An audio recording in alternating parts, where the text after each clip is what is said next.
So before I actually tell you what happens, I should probably tell you a little bit about why I know this, how I know this. And yeah, it's complicated in a way because not many people are in the situation that I'm in, but really situations plural.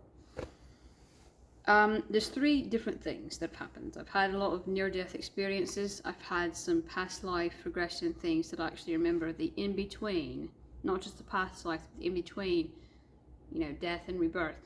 And then on top of that, I've had a lot of really strange things happen with dream work. If you don't know what dream work is, there's two different types of dream work. Really quickly, there's the kind where you doing kind of astral projection or visionary or whatever when you're awake, and then there's the kind that you do when you're asleep and actually sleeping. You basically, your spirit travels to other realms, and it's when you're actually asleep, it's anyone's guess is where you might end up. You cannot always choose where you go, and most definitely, not every single dream is some other realm. Okay, sometimes it is just a dream. But after doing this for 10 plus years, I kind of know when something is not just a dream, especially when it's that obvious. So I've traveled there through astral projection. I've had past life regressions, and I've had a lot of, like I said, near-death experiences where shit starts to happen when you're really close to death. Stuff does start to happen. There was one time actually where I was so close that I ended up my spirit ended up severing from my body. I mean, that's how close to death I was. Yeah, most of the time you get that close to death and you don't wake back up. Sometimes you do, but most of the time you don't. Well, luckily I woke back up. There's a lot of things that I've survived that I shouldn't have in this life. I have been abused by my family a lot, and when it gets really, really bad, that's when I find myself into those situations. So there was one time where I literally woke up in the drawer of a hospital morgue because somebody prematurely deemed me dead when I was in fact still alive, but just barely. So I might talk a bit about that later and what all happened later and explain that. But some stuff happened there that gave me some knowledge that I otherwise wouldn't remember, because most of us, we don't remember. Most of us, when we're reborn, all those memories fade. And only if we need to, only if we absolutely have to, will we even think about doing something like a past life regression, to remember things. And most definitely, most of the time, that you're remembering past lives from the physical realm, you're not remembering anything that happened in between in the spirit realm. And so very few people actually remember, but the weird thing is that subconsciously you still haven't forgotten. It's in a subconscious part of your spirit. And sometimes there's just certain things in your life that you're going to have to remember. Sometimes there would be no alternative, no way to actually fulfill your purpose, the whole reason why you're born in the beginning, had you not known. And that's kind of the other half of the situation I'm in. The part with the, like I said, with the dream work and things like that. And technically, if you want to look technical, past life regression really is kind of dream work anyway. It's just a different type of dream work. So, yeah, this is not something I can just easily explain. And so what I'm going to be doing is each thing that I talk about, what happens, I'm going to talk about kind of my memories and how that all went about. Because I feel like if I just tell you, this is what happens, this, boom, that's what happens, and I don't give you my experiences, I feel like that's not enough, you know? I mean, it's a lot more real.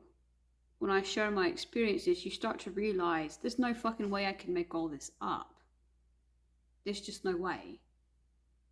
And you start to realize that it's not just coming out of nowhere, things actually happened. So, yeah, I don't know if it's for people that are just fearful, or if they are just curious, or if they really need answers, and just they don't care what the answer is, good or bad, they just want answers. But I'm about to tell you everything that I know anyway about what happens after you die, and kind of how all that works, and even how getting reborn would work. But just stick with me, because I do have to explain stuff. I do have to, like I said, I am going to be telling my memories that I have in this, as to how I found this out. So please just stick with me, okay? You'll see it in the end. It'll be very clear in the end. But it's going to take me a while to explain that, because like I said, I do think it is important to not just say this is what happens, the end, to actually tell you how I know it. That's how I know. Okay, so now you know how I know. Let me explain what happens, what really happens after you die. Okay, when you die, pretty much everything living will cease. It will cease at least once, if not twice. But about the time you start to cease is the time that you go unconscious, obviously. And you have to go unconscious. You have to go unconscious before your spirit can sever from your body. But once you do go unconscious, it's usually pretty immediate. Your spirit will sever from your body. And because also that you're unconscious, this is a weird thing, both your physical body and your spirit is unconscious. Sometimes you wake up right where you died. Other times you wake up wherever is the most important thing to you or person, you wake up there. Sometimes you wake up just kind of really close by where you died. And I can from experiencing this, when I was in the hospital morgue, I was close enough to death that my spirit did sever. So I thought that I'd just woken up from being unconscious. The last thing I remember, I fell asleep. I basically had no other, I was young too, so I didn't fully understand what was going on. And I woke up just standing right outside of the morgue, right? And I had gone, it was kind of right beside of my parents. And, they were quite proud that they'd killed me, or at least they thought that they'd killed me. But anyway, I didn't know that at the time. As a young child, I definitely knew that they hated me. I knew that they weren't safe, but I still had that sort of instinctual bond. And so I think that's why I woke up close to where they were. And there were always other people there too. which I thought were all alive, but they were dead. And I look back and I just get kind of distracted, and I see that a room made of all metal. And I thought, well, that's a strange room, you know. So I go into that. The door was cracked open, and I snuck in there, and all of those spirits said, no, don't go in there. You'll regret it. And I think it's because, like, they were trying to prevent me from seeing some dead bodies and stuff, or maybe, I don't know, seeing my dead body. I don't know. But they didn't want me to go in there, so I thought I would just get in trouble. You know, that's what I thought. And so I went in there anyway, thinking I'm in trouble now, but no one followed me. No one came to get me. And I legit thought I was just walking around in the morgue. I started playing in one of the drawers. Another spirit, a child that had actually died around the same time that I was put in there, a different child that died around the same, within a day of me being put in there, was telling me to play in the drawers and to pick a drawer. He said that the drawer you pick is like special or something, I don't know, but actually that was really helpful, because basically I picked the drawer my body was in and find my way back to my body. So I didn't fully see that it was me, but I did remember that I was like, I thought maybe I was lying on top of another kid or something, and that maybe there was just another kid there. So I didn't fully like see anything, but I felt it. And then all of a sudden I went unconscious. My spirit went unconscious right as I was on top of my body. And then not long after that, I wake up and I'm lying down, and I go like this, right? And I like hit my head on the thing of the drawer. And then I realized that I can't turn around. It's too narrow, you know, even as a young child, I can't fully turn around. And so, you know, I'm like freaking out because I'm stuck in this. I try to bang and kick the door open, and it won't open, obviously, because it's locked. So someone finally gets me out, and I think I'm in big trouble. And I say, well, I came through the door and I got in it, and just this drawer was open and I got in it, and you know, and they're like, okay, what? Just back up a minute.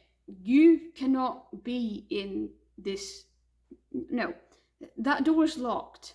Okay, that you have to believe me. You never walked in. That didn't happen. You were always in. You stayed in the drawer. We put you in here. I said no. I walked in. You know. And now I'm in trouble. They told me I'd be a big, you know, they said don't go in there. I'm in trouble, aren't I? And they're like, stop freaking out. Okay, you got this thing on your toe. That means that you're meant to be here. You're not in trouble. And like, but I walked in the door. The door was locked. I was so confused. Because I did not realize that my spirit had severed from my body. I did not realize that my body was basically not breathing, and maybe like a extremely faint heartbeat that no one even could detect. Maybe it was just lying there, motionless, and that I never physically walked through that door. My spirit did, but I never did. So, also remembering a past life. That past life, I said that I had to remember, you know, the death, and after that, I actually remembered the same thing happened. You go unconscious, your spirit severs from your body. So that will always happen. When you die, right before you're actually dead, when you're starting to seize, that's when your spirit leaves your body. And it's not long at all. Once your spirit leaves your body, it's not long at all that your body is like dead forever. Okay? Usually. So, you know, if you're it's possible, yes, that if you're very near death, but not dead, that your spirit still could sever. Because your spirit severs, like I said, your spirit severs usually before you completely die. And good thing too, because that'd be a lot more pain. If you didn't go unconscious and your spirit did not sever like that when you're starting to seize, you would feel a lot more pain. You would feel probably, I don't know, 10 to 20 times, maybe even 30 times more pain. So it, as painful as death may be, that seizing and the separation from the spirit from the body like that actually spares you of a lot of physical pain. Now, once you're dead, you don't feel any pain, physical pain that your body would have been causing you. However, that does not mean that you cannot feel pain in the spirit realm. You can. Sometimes that pain is brought on by chakra imbalances, but a lot of times that pain is actually brought on by someone else in the spirit realm. Pain is being inflicted upon you. The spirit realm is a lot more physical than we like to think it is. You can physically feel things in the spirit realm, just like you can in the physical realm. So things are really real. And there's some rules to the spirit realm. Spirits that are lost don't ever really get to that limbo place that I talked about. Now, I don't really like the term limbo, but that's what I'm going to use for now. Spirits also that feel as though they've got some unfinished things they've got to do, whether that be watching over someone that they care about, or whether that be maybe trying to get revenge as a spirit to someone. Whatever that may be, you don't always go to that limbo right away. Sometimes if that's really important to you, you'll stick around a little bit, and you'll keep tabs on the living for a while until you've done what you think you have to do. But it'll come a time where your guides will take you back, when you're ready, to that limbo place. That place is very, very important. In fact, there's a lot of those places. It's not just one place. It's actually a lot of those places. And those places are actually linked to a specific nature, specific geological location in nature. And I don't just mean nature to Earth. I mean like nature to any planet that has something living on it. So it's got a tie to that, right?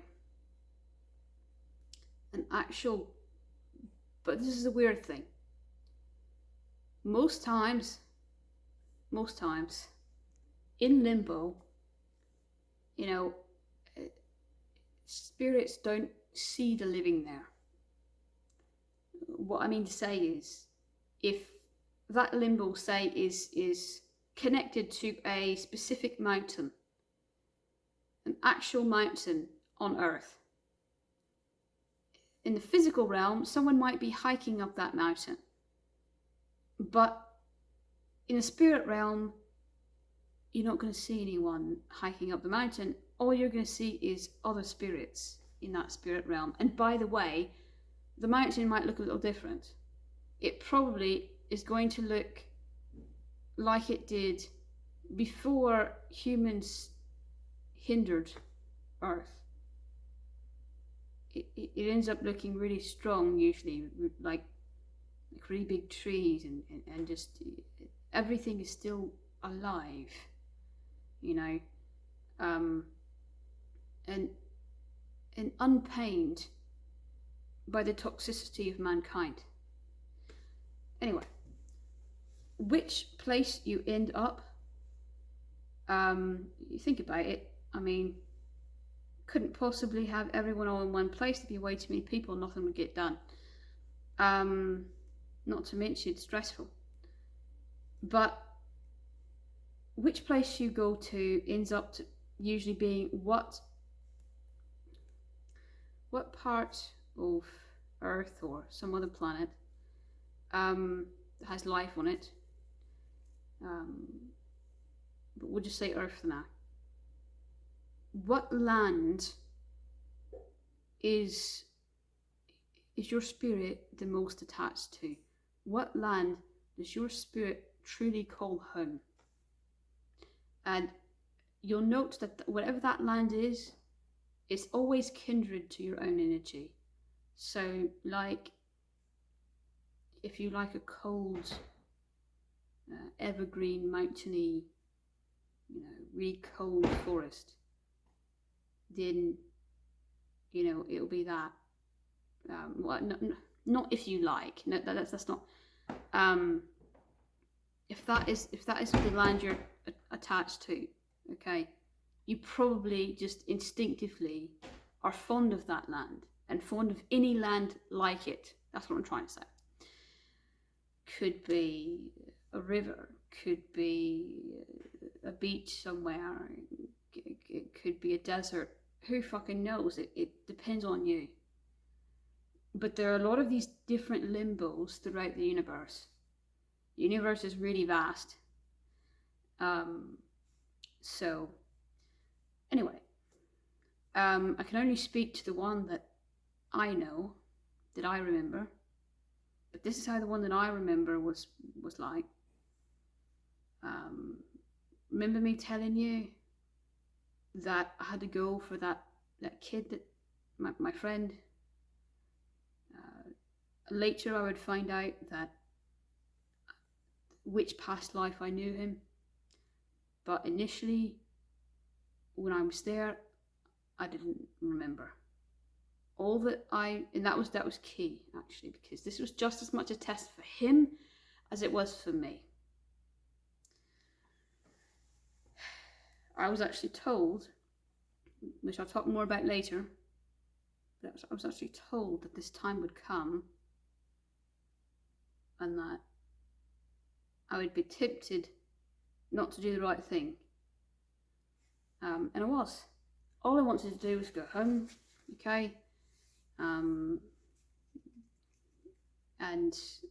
this kid was screaming at the top of his lungs, like, no, whatever, I hate you, whatever. His test was not going well. When you get to that limbo place, there's usually a line of people lining up for a ceremony, and then after the ceremony, there's a test. So the ceremony is, it allows you to remember all of your memories from all of the past lives that you need to remember. Anything significant that would show you who you are at your core. Anything vital that you need to remember, you will remember. You remember a lot of stuff. So that ceremony, you have dozens and dozens of past lives flashing through your eyes at once. And not just past lives. What you've done in the spirit realm as well. Things that you've done in the spirit realm.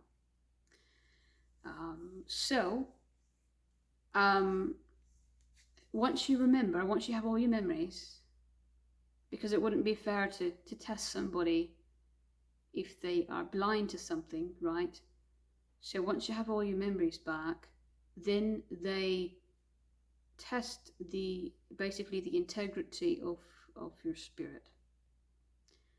They test to see how much of you is evil and how much of you is good, basically.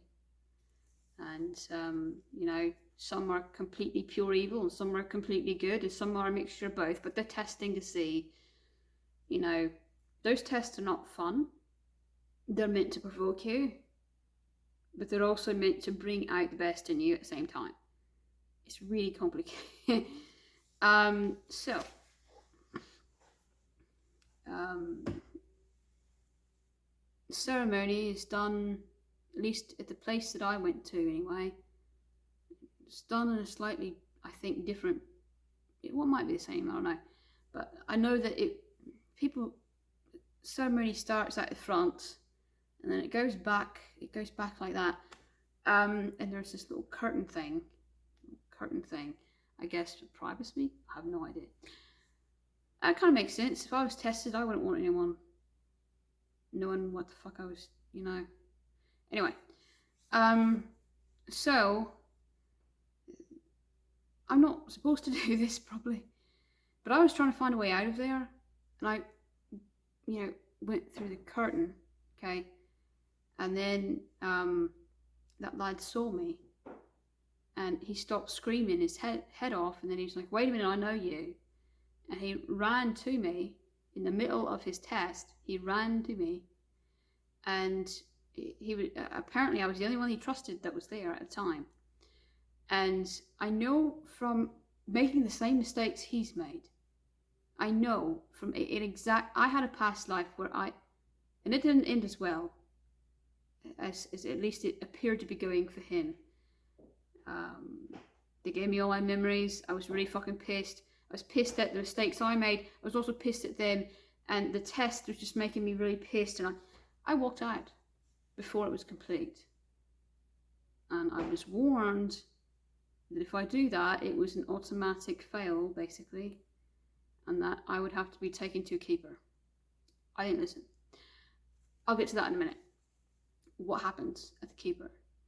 But yes, this kid, 8 or 9, I mean, couldn't be more than that, just runs up to me, gives me this big bear hug, and I'm thinking, my life fucking sucks.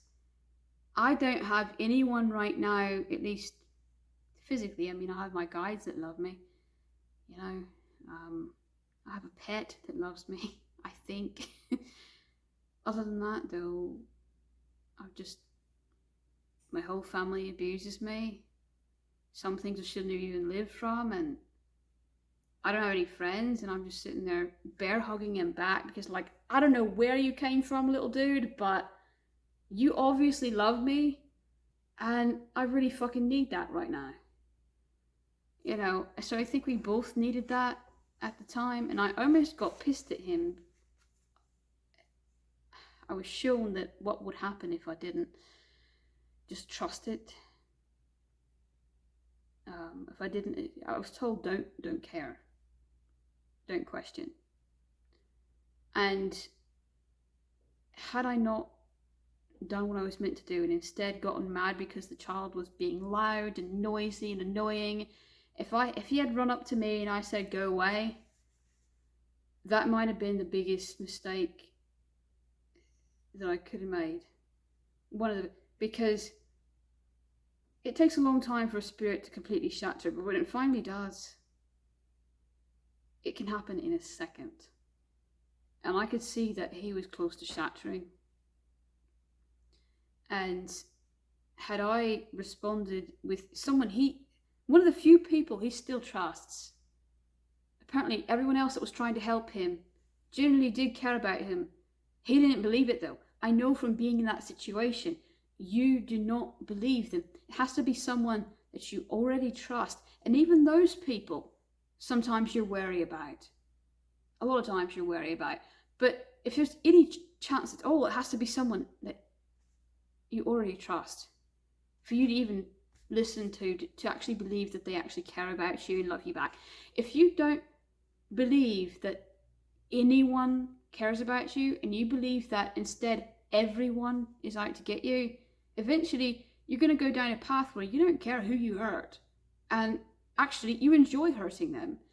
I know, because I had a fucking past life where I did that, and I forgot for a little while the difference between innocence and someone who's actually truly deserves, to be judged.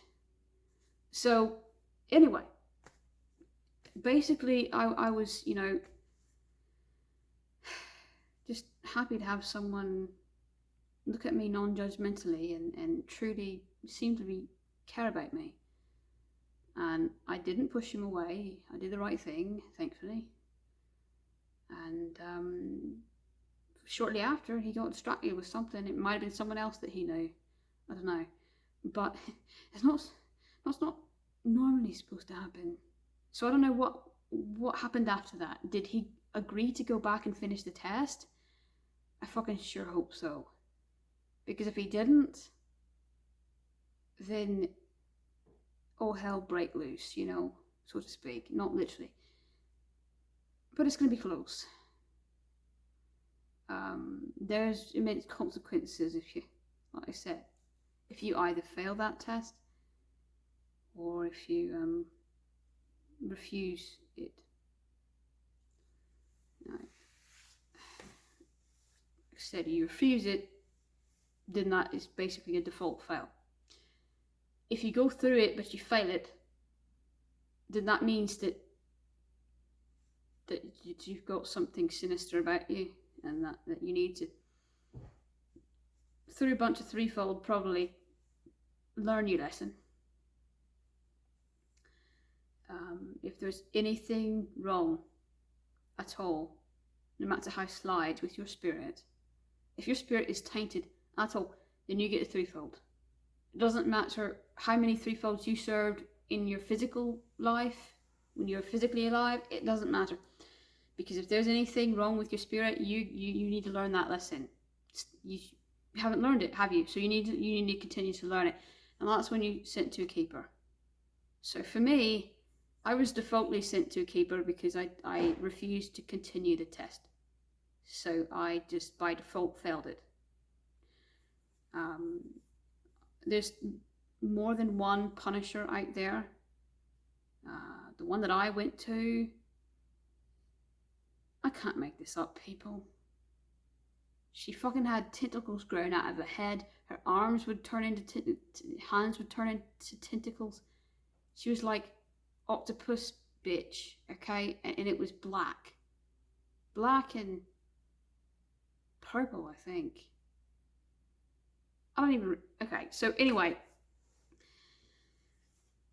I went in there thinking this is not fair, I'm just defending myself, blah, blah, blah, and I was given the pain that I gave others to know exactly how it felt.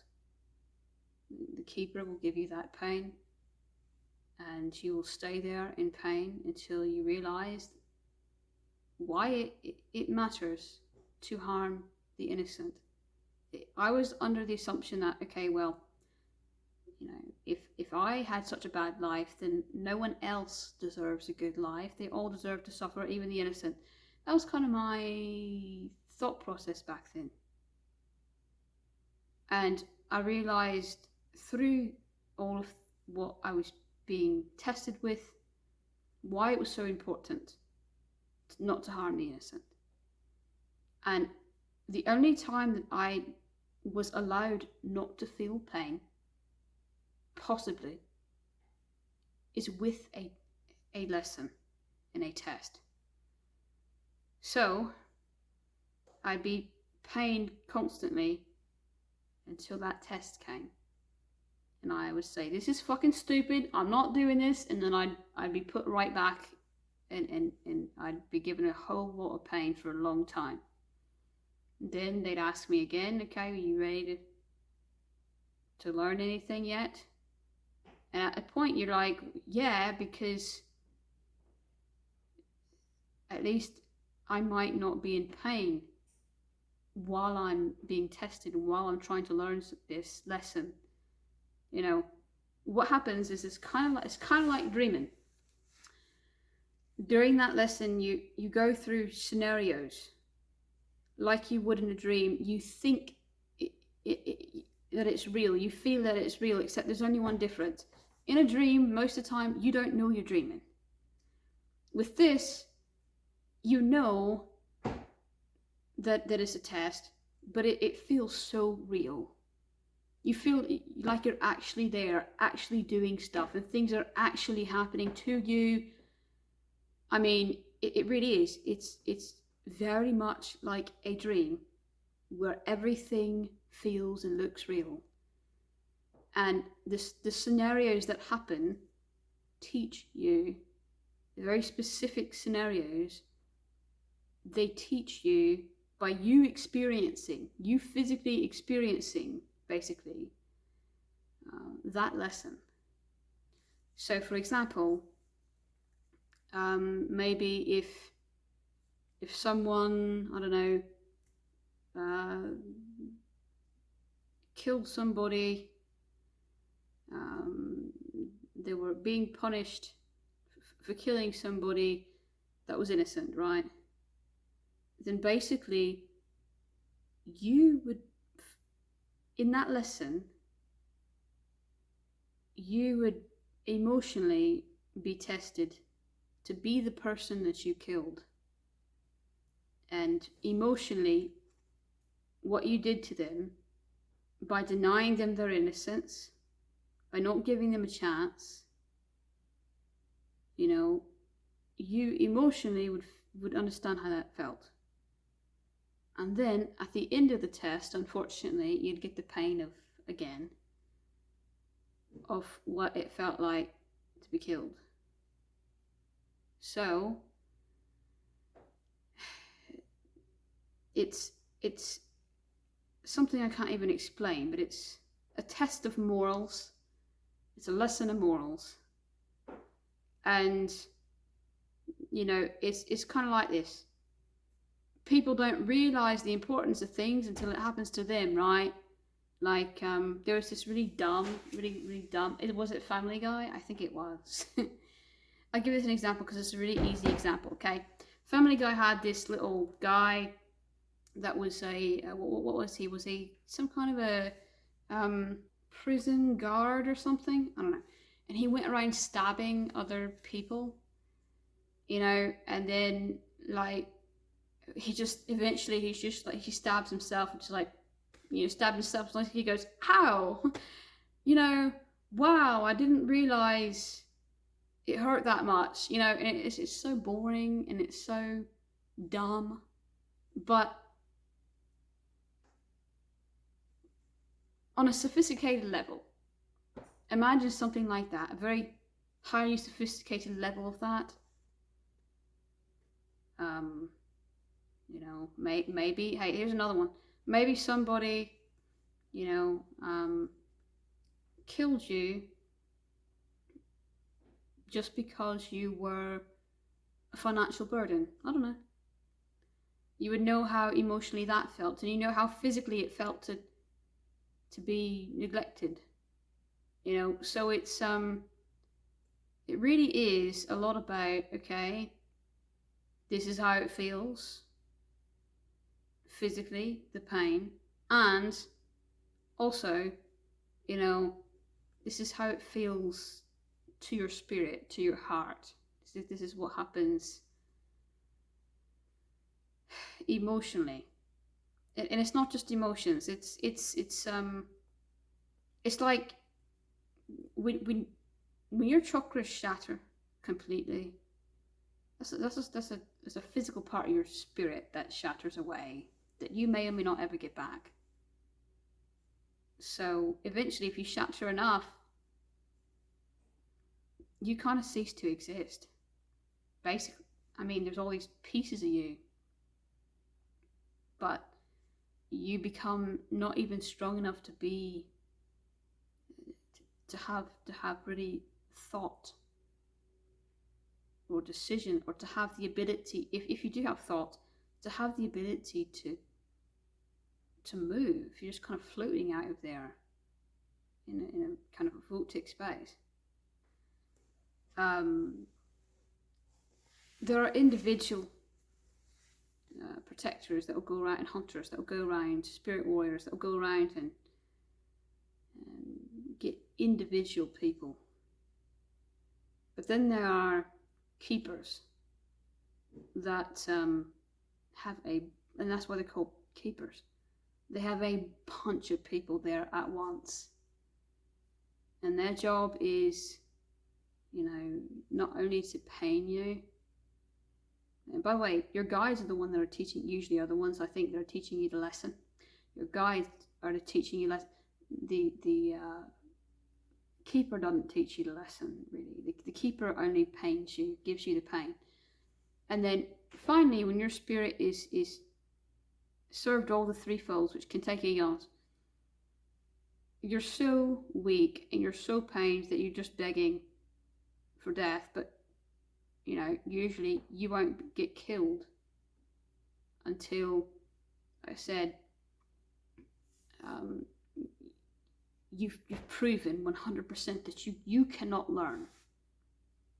Yes, spirits can die, but like I said, the keeper's not going to kill you if you learn your lesson. The keeper's not a mindless, rageful beast. The keeper has a good side to her, and she's got a bad side to her, yeah, but you know, she's in compliance with the center of the universe, basically. Because even she knows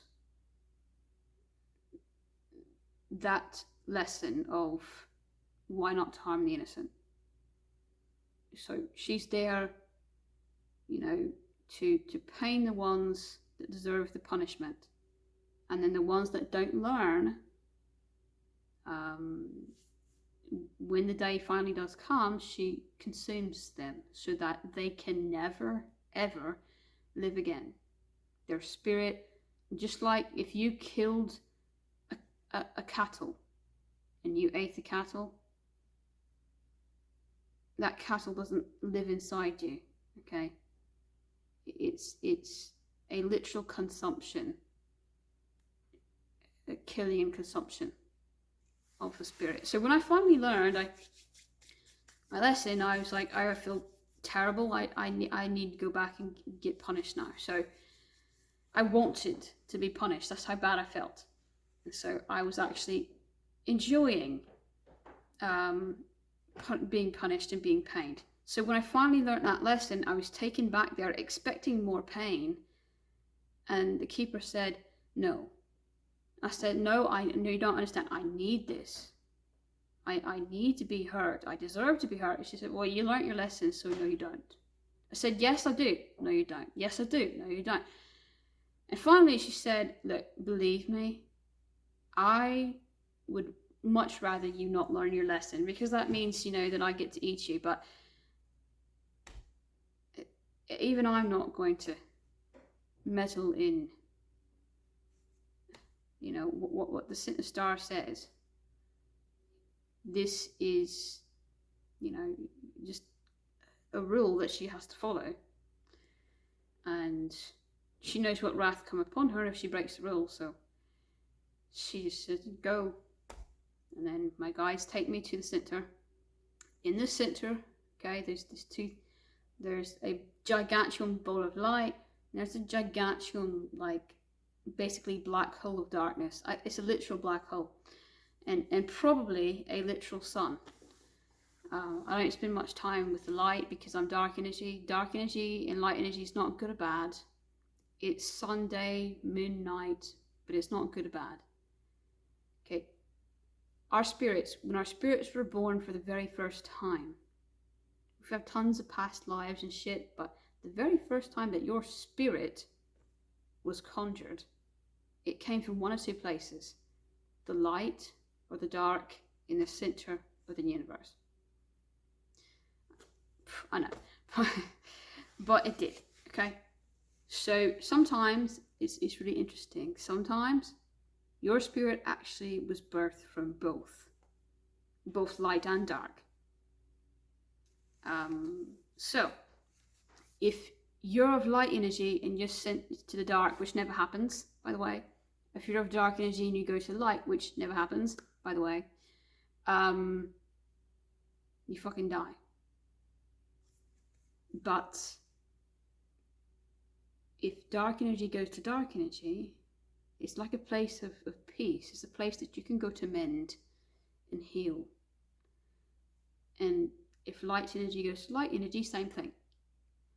So it's a place of rest and mending and recuperation. Once you finally mended, then you can live again if you wish.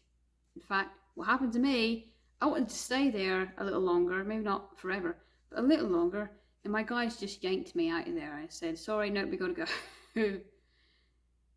You gotta live again now. I'm like, oh no, I want to stay. And they're like, no, you don't have a choice. So that's what happened to me. Now, you don't always need to rest or mend. If your soul is strong, then you don't need to get a threefold and then mend. You can just, go to that limbo and then go straight to the center after limbo and get reborn right away and skip all that shit. Wouldn't that be nice? But you still have to go to the center to get assigned your new life. It's not just a place of mending, it's a place of actually getting reborn into the physical realm. And so you're shown options. Usually it's not that many options, but it's several different options. Usually it's not just one option, unless that life is not dictated by the center. It's there's one thing I forgot to mention. Sometimes there's things in the physical realm that happen that the spirit realm cannot match, not even all the stuff that happens. So sometimes, for whatever reason, you may be still under the possession of a keeper, but part of your threefold entails that you actually need to physically live a physical life, and in that case, the center doesn't really give you a choice or anything. It's the keeper. The keeper is forcing you to live a life where you are cursed and pained. The only reason why you're living that life is for threefold. That is the only reason. No other reason. So your entire life will be nothing but pain and torture. You're either going to have a lot of chronic illnesses that are immensely painful, or you're going to have someone abuse you or something. But you live simply to be hurt. That is the only purpose of you living. So that's when the keeper, decides that you need a physical life as part of your threefold, which doesn't happen often, but sometimes it does. Okay. Well, I mean, I shouldn't say often. I mean, yeah. Okay. When you go to the center, it's very different. Like I said, you're given actual options, and sometimes even you're given a choice whether or not you want to live again. I'll get to that in a minute. Okay. But yeah, you're shown everything you'll face, everything that you will face, anything important anyway. And then you choose a life from those lives, and then once you choose that life, then you're shown literally fucking everything that you will do. And like, again, it's kind of like a dream. It feels real. It feels like you're actually doing it. And they'll say, okay, well, don't do this because that'll happen. Don't do that because this will happen. Sometimes it's not just like, don't hurt Johnny. Sometimes it's actually really like, it's a simple mistake. Like, this is a good example. Hypothetically speaking, you go the short way home like you always do, except you feel like you should have gone the long way home and you don't know why. You have an instinct. Well, that instinct comes from this right here, this time, where the center of the universe is telling you, okay, you don't do this. You're going to want to do this. It's going to make sense to you, but don't. Okay? Because if you do this, there's serious consequences. Go the long way. And you don't want to go the long way because you got something important you've got to do. You got to be on time for whatever. And you go the short way and think, that's dumb. Why do I feel like I want to go the long way? That's so dumb. You don't listen to your instincts. You don't listen to that gut feeling. What happens? Some drunk idiot runs into you and you're dead. Or maybe you're not dead, but maybe you could be like, a paraplegic for life. So, because you didn't listen to that gut instinct, it'll be the biggest moments in life often are the things that it seems one way that you should do, but really it's the opposite. And you get an immense feeling like, I don't know why this doesn't make any sense, but I just really should do this. It goes against everything, I'll be late, it takes 2 times longer, but it ends up saving your fucking life, and you don't know that at the time. But it's that feeling like, I really should do this, even though it makes no sense. If you get that immense feeling, do it. In most cases, I say, I won't say all, but most cases it's something like that, where you've been warned ahead of time. That is what your subconscious never forgets, even if you forget, which normally you do. I'm weird, I remember because of, like I said, the strange things, but I've had to remember it. For this life, that feeling wouldn't have been enough. I would have made too many mistakes, because a lot of things that I would make mistakes on would be really simple things, like I said, like going the long way. Really, really simple things that I would second guess. And so, for most people, it'll just be a feeling you get. But anyway, going back to limbo for a moment, okay? While I was there, before I even saw the kid, lad came up to me and he said, it was really interesting because he called me by a name that he knew me by, but he also knew the name that I was given in this life currently, and he was sensing that, and he walks up to me and he goes, Taylor, you look like Taylor. I'm like, fucking hope not. That name was given to me out of rage and hatred from my evil family, you bastard. And then he's like, I've been here for a lot of your deaths, so normally I don't get to see you when you're still alive. So anyway, you're always welcome back here. And those last 2 words just eventually it opened up this massive memory of that lad. Remember, like I said, sometimes you can refuse to be reborn into the physical realm again. Well, one of the first times, I think maybe the very first time I met him, he was new there. Usually it was a different person before him, and he was a new guy, and I said, why would you choose this? You can never leave here. Like, if you work here, that means you can literally never, this is the only thing you can ever do. Why? He said, well, I like helping people remember who they really are. I like giving people their memories back. I like seeing how grateful they are. And I never get tired of that. But believe me, I get real tired of life really quickly. So I'm happy here. As we said, the time where I forgot, okay, the time where I forgot was way after that. We'd become good friends, and normally I would,